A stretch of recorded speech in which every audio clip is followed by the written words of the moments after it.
Hello, good morning.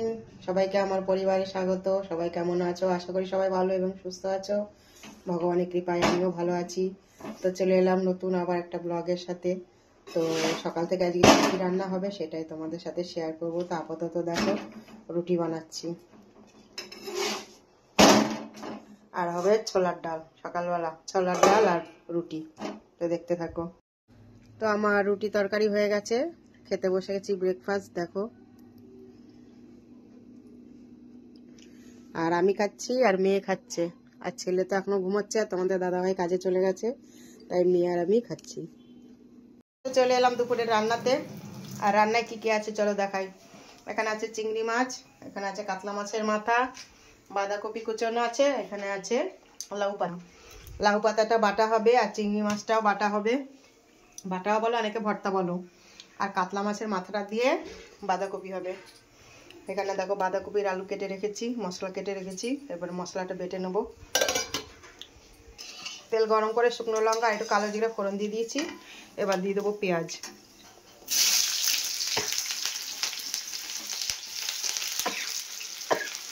আর দিয়ে দেবো দেখো 4-5 কোয়া রসুন।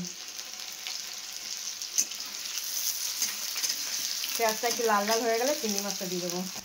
দেখো পেঁয়াজটা লাল হয়ে গেছে, এবার দিয়ে দেবো চিংড়ি মাছগুলো।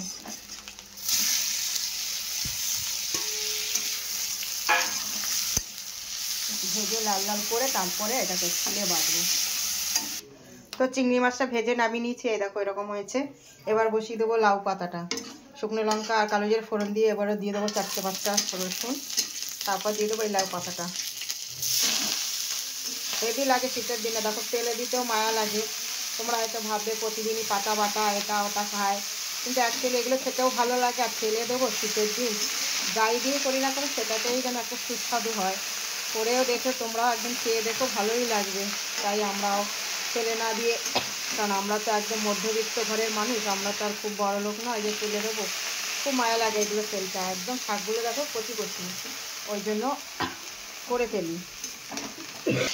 তো দেখো এখানে মাথাটা আমি ভেজে নিচ্ছি। আর এখানে কালকে কিছু ডাল ছিল, একটু সেই ডালটা একটু গরম করে নিচ্ছি। মাছের মাথাটা দিয়ে বাঁধাকপি হবে।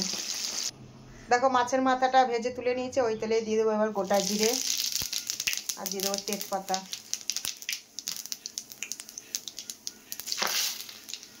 তারপর দিয়ে দেবো আলুটা।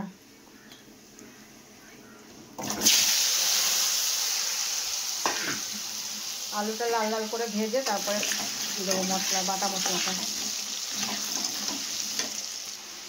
তো আমার আলুটা দেখো লাল লাল করে ভাজা হয়ে গেছে, এবার দিয়ে দেবো এই বাটা মশলাটা। এখানে কি কি আছে দেখো, টমেটো আছে, আদা আছে, জিরে আছে, আর তার সাথে দিয়ে দিয়েছি নুন আর হলুদ একসাথে দিয়ে দিয়েছি। ও দিয়ে দেবো।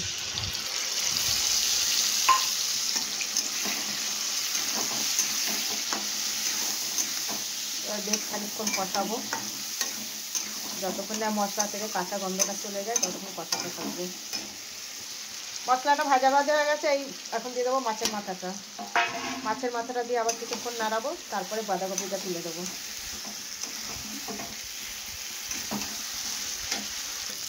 দেখো ভাজা ভাজা হয়ে গেছে, মাথাটাও ভেঙে দিয়েছি।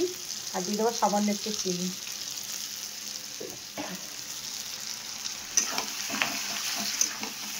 এবার দিয়ে দেবো বাঁধাকপিটা।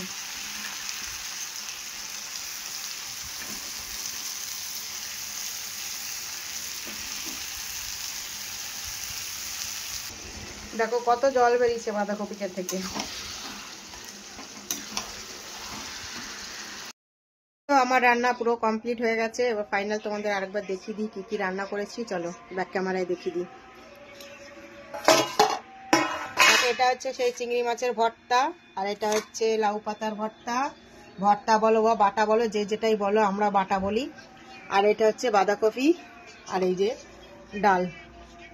আর ভাত এখনো হচ্ছে, কারণ যেহেতু বাড়িতে থাকি এখন তোমাদের রোজই বলি যে বেলায় রান্না করি, আর দাদা ভাই এসে খায়। ওই মানে ভাতটা নামাবো গরম গরম, তখন দাদা ভাই আসবে, তারপর খেয়ে নেবো। তো যাই হোক, রান্নাগুলো তোমাদের কেমন লাগলো অবশ্যই জানিও। ভালো লাগলে অবশ্যই শেয়ার করে দিও, আর পাশে থেকো। তো আপাতত টাটা, সবাই ভালো থেকো, সুস্থ থেকো।